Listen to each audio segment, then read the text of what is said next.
বাংলাদেশে আসন্ন জাতীয় নির্বাচনকে ঘিরে নতুন করে প্রশ্ন উঠেছে, অন্তর্বর্তী সরকারের পক্ষে আদৌ একটি সুষ্ঠু নির্বাচন আয়োজন করা সম্ভব কিনা।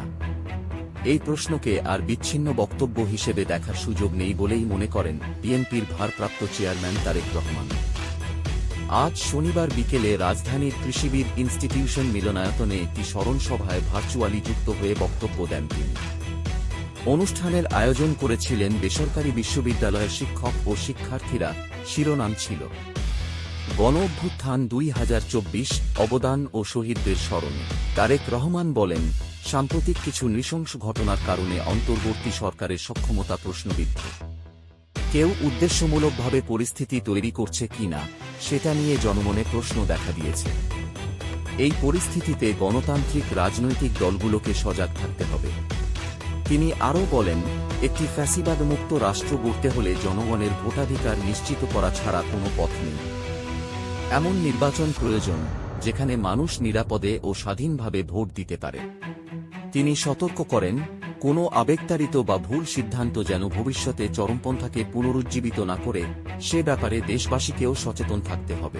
অনুষ্ঠানে আরও বক্তব্য দেন বিএনপি মহাসচিব মির্জা ফখরুল ইসলাম আলমগীর।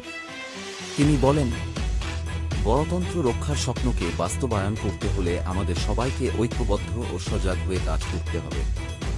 বিশেষ দৃষ্টি আকর্ষণ করেন মির্জা আব্বাস।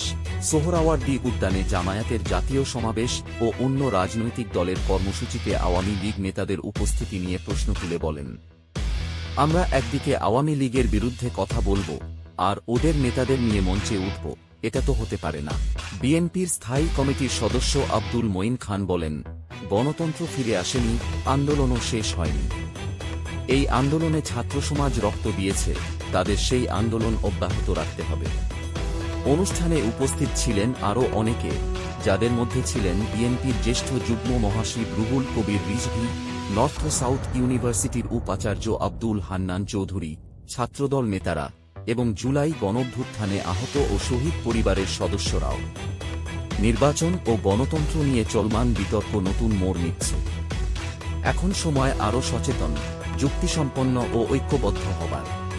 আপনি দেখছেন নিউজ বাই সোহাগ, সত্য, স্পষ্ট, নিরপেক্ষ।